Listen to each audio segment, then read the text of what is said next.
부자 아빠 청홀림입니다.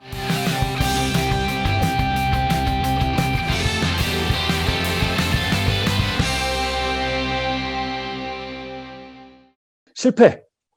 한마디로 실패 많이 하자는 겁니다. 여러분 실패 많이 하십시오. 실패를 많이 해야 지금의 자리에서 벗어날 수 있습니다. 실패 많이 해요.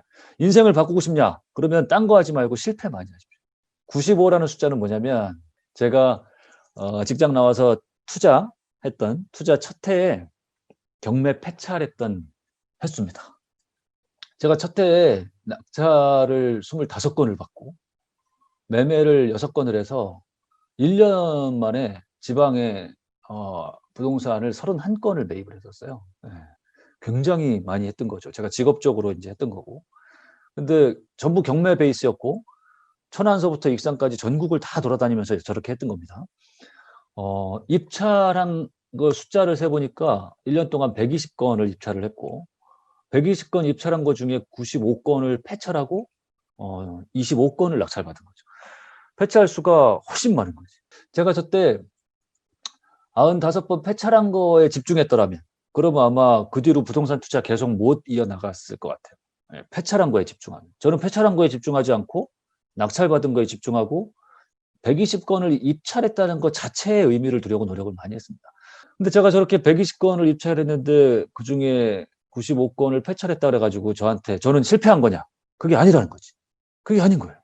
저 120건 입찰하기 위해서 그 현장 조사했던 그 많은 조사한 거, 그 다음에 폐찰한 것도 폐찰은 해서 결과는 없었지만 굉장히 많은 공부를 제가 하고 현장을 많이 돌아다니고, 그렇죠? 네. 그게 저한테 다 기록으로, 기억으로, 저의 내공으로 다 쌓이고 남았다는 거지, 그렇죠? 네. 그러므로 해서 그 다음 낙찰받는데 공여를 하고 더 좋은 투자자가 되고 더 내공 있는 실력 있는 사람이 되는데 계속 쌓였다는 거예요, 계속.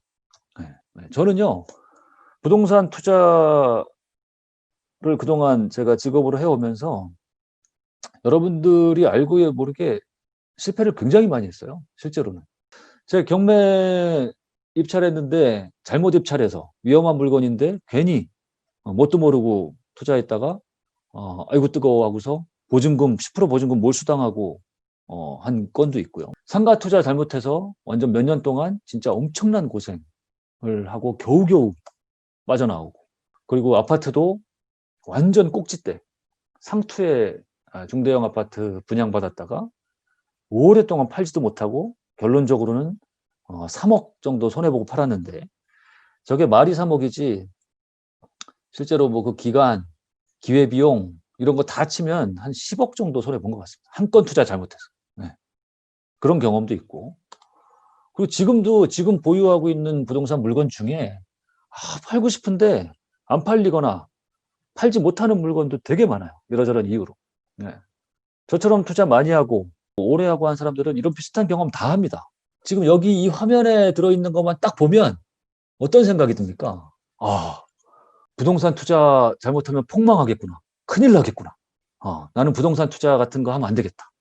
기껏해야 뭐 내 형편에 맞게 내 집 마련 정도 하나 하면 했지 부동산 투자는 할 게 아니다라는 생각 들지 않습니까? 네.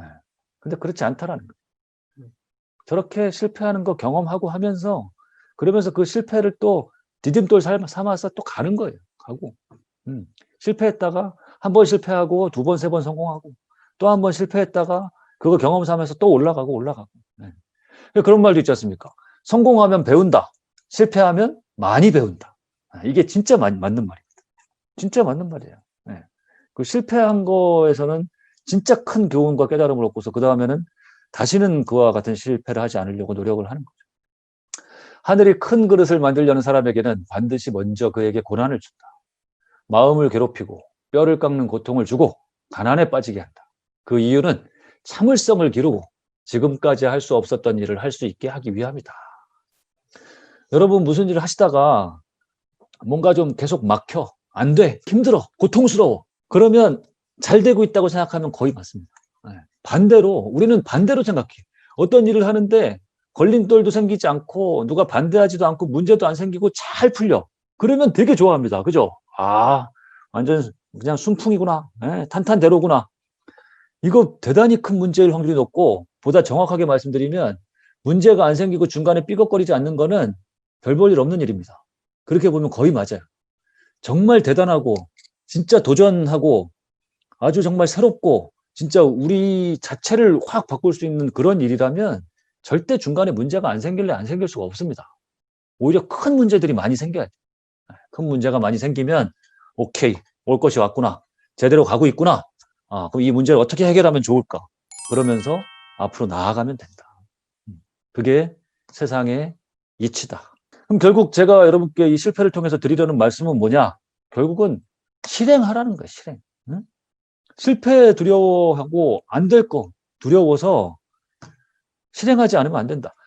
뭔가 어떤 기회가 왔을 때, 뭔가 도전적인 게 생겨났을 때, 이거 해야 되나 말아야 되나 하는 어떤 판단하는 선택의 그런 기로에 섰을 때, 무조건 하는 쪽을 선택해야 됩니다. 무조건. 두려워하면 안 됩니다. 그리고 저 선택을 할 때 정말 중요한 게 뭐냐면, 첫째, 너무 많이 고민하지 말라. 둘째, 너무 많이 물어보지 말라. 오래 고민하는 동안 일반 사람들은 될 이유보다 안 될 이유를 훨씬 많이 만들어냅니다. 그렇기 때문에 오래 고민하면 절대 안 됩니다. 선택은 가볍게, 실행은 신중하게, 빠르게 하는 겁니다. 그리고 왜 많이 물어보면 안 되느냐? 여러분들이 물어보시는 대상이 대부분 여러분과 비슷한 수준에 있는 사람들일 확률이 높아요. 그렇죠? 나와 비슷한 사람들한테 물어보면 대부분 대답은 똑같습니다. 하지 마. 신중해. 야, 그거 큰일 나. 이렇게 대답할 확률이 매우 높습니다. 그러니까 가능한 많이 물어보지 마세요. 물어보려면 나보다 훨씬 수준이 높고 많은 경험을 하고 많은 도전과 많은 성공과 실패를 해본 사람한테, 그 사람한테 물어보십시오. 그러면 아마 대답은 거의 똑같이 올 겁니다. 두 번째는 만약에 실행을 하려고 하는데, 도전하려고 하는데 겁이 나. 그럴 수 있죠. 굉장히 크고. 이러면 두려움이 당연히 들 수 있습니다. 그러면 그때 뭘 하냐면, 이걸 만약에 내가 도전했을 때 잘못될 경우, 최악의 경우로 한번 가정을 해보는 거예요. 최악의 경우를 생각해서 그거를 반드시 글로 써보십시오. 내가 이거 했다가 폭망하면 내가 어떤 결과가 나한테 오는지를. 그걸 보고서 만약에 이 최악의 경우도 어찌어찌 견뎌낼 수 있을 정도다라고 하면 되는 거죠. 그래서 이러거나 저러거나 실행을 하는 쪽으로 해야 됩니다. 실패하면서 조금씩 조절하면서 그러면서 앞으로 가자라는 이야기를 드리는 겁니다.